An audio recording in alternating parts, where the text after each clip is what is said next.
just with that turn itself, he was a dangerous bowler.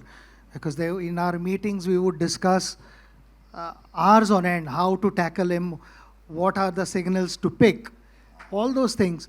But he kept reinventing himself. I am also fan of him, more than a colleague and a friend, and more a fan of him because that what he has done in cricket nobody could do, because it is impossible to generate even another 100 years. Nobody can come like him, because it's a fact. Because I'm not because of saying my friend. A period of time I've been meeting sir.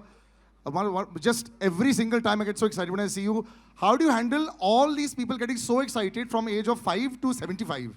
How do you handle it even now? It's a blessing.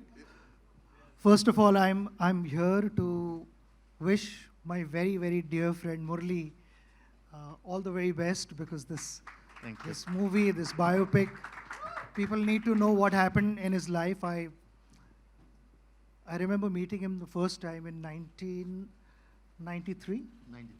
That sounds 93, ages ago. Yeah. But, we continue to be good friends. Coincidentally, I was in Sri Lanka just last month for UNICEF work. And I messaged Murli that I am in your beautiful city. Where are you? He says, I'm in India. What are you doing in Sri Lanka? And that's how I'm here. He spoke to me for the first time about his biopic, and he said, would you be able to come for the event? Said, any time for you. Ye itna humble hai, itna simple hai, in spite of achieving so much in life. It's impossible to refuse him. So thanks. I said, I'm going to be there, and that's the only reason I'm here. Wishing you all the best. Thank you. Thanks a lot. Murli sir, you've always had this smile on your face. You've always been a smiling assassin. The poor fellow is smiling at you and the wicket is out. But generally speaking, your rivalry was legendary, of course. So you had the two gentlemen in that time, that were Brian Lara sir and Sachin sir, the two greatest of all time. But you were like that common factor in the middle for everyone. It's almost like, the world was always against you, and you put on the TV at 9 o'clock in the morning for the test match, you're bowling. At 4 o'clock in the afternoon, you're still bowling. Even if the rain has gone, you're bowling in the nets. So first, before I ask anything, how were you this machine who was able to bowl forever and ever and keep bowling all these overs? How?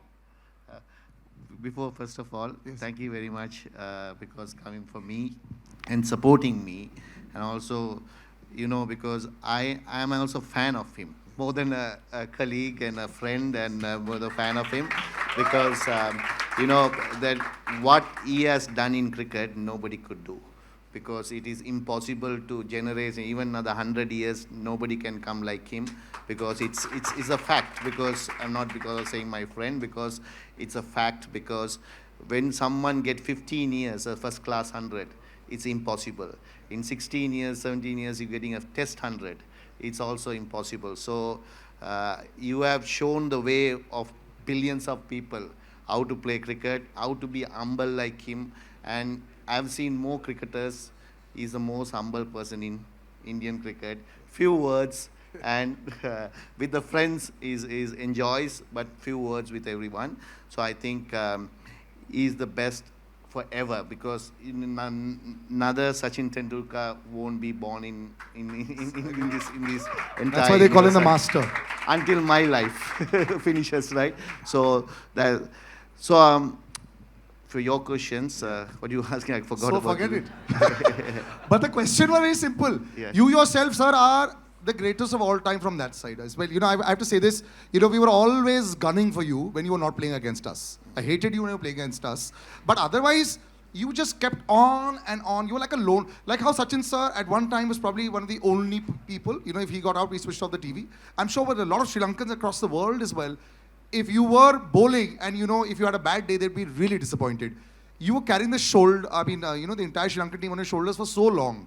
Just talk about that experience as well also, because in many ways you're very similar. So two things. I know Sachin was carrying same way. It is harder because batsmen all have one chance. So one mistakes, you're finished. Bowler can do many mistakes. So I have a better chance of succeeding than him. I'm still waiting for that juicy half volley. He has never bowled that to me. So it was difficult, but thing is, because to carrying the whole team, because the reason was Sri Lanka was not a great side when I started, because then only it slowly became because legends like Sanath and Sangha to Mayala to Arjuna Aravinda all came that when we are playing our era. So that's why I think at the time, bowling wise, because see, I took a lot of wickets because I am bowling one side because somebody has to take wickets, right? You're Then very modest, sir. No, and Vas and me to bowl because didn't have much. In later stage only the bowlers came, so I had a lot of opportunities. The pressure is high, so that pressure, because if you enjoy the game, you don't think about the end result. And you just want to at the time, at the person who am I bowling to, on your day you might beat that person, but some days that person will beat, so you have to accept it. So I think I accepted and always didn't get upset getting wickets or not, because keep a smile, because I have to enjoy the game.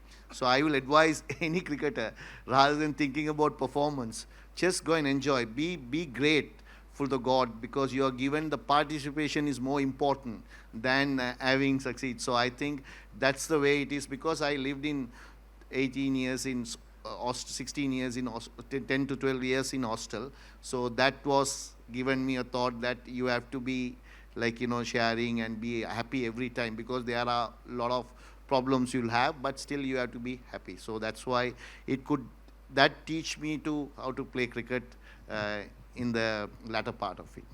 So what do you think made Murali sir great? When they say that there's something that is always there, you played against the greatest of, all of the bowlers. What made him so special even while you were playing? Because I remember for a long time, Murali sir used to only bowl the incoming delivery. Eventually, later on, you developed the other bits, and we saw that just with that one ball also, he used to keep on at it. So what was so great about Murali sir as a bowler? See, just now the way he answered that earlier question, that if an individual is not going to appreciate for what one is able to go out and do, how would the rest of the world appreciate? And that is what mental strength is all about. There are not going to be good times every time you go out. There are going to be ups and downs. There are going to be disappointments.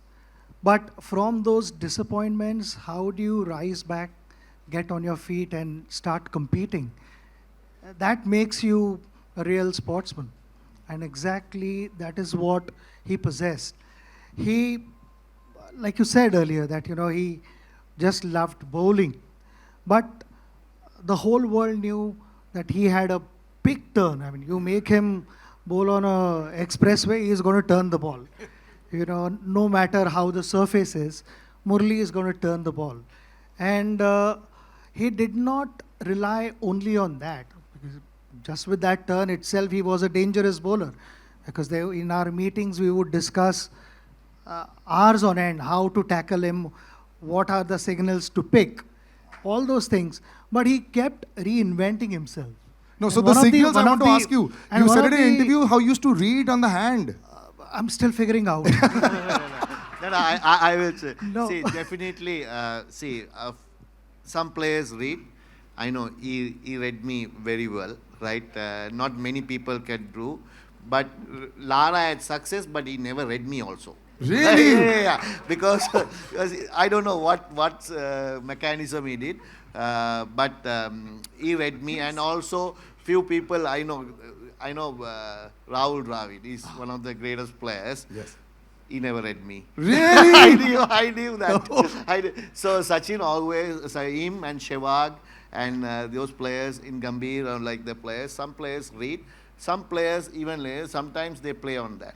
So it's definitely I am saying he read me, few people read me, and even in my team, some people read and some people doesn't, because some are playing ways are different, because legend like him, he watch from the seam of the ball, from the hand itself. Some people doesn't, they do the pitch. Of the pitch. Yes. And that's where he was. Yes. So when, like he said, that very few guys read him. But in that also he wanted to develop more things. And if I'm not mistaken, he developed Dusra in the late 90s. Yes, much later. Yeah. Yes. And the story that I heard through Harbhajan was इसने दूसरा डालना तो बहुत पहले सीखा था मगर वो नेट में प्रैक्टिस करे जा रहा था. So for 18 months he continued practicing दूसरा in the nets before he bowled the first ball in international cricket.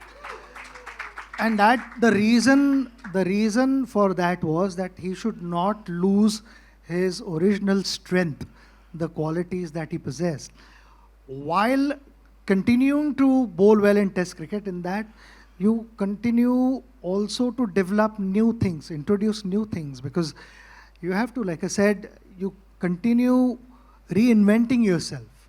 Like how bowler is reading batter's mind, batters are also trying to figure out what the bowler is trying to do. So the combination and to then plan this, execute, consistently outsmart batters is not easy. And that is what we experience all the time.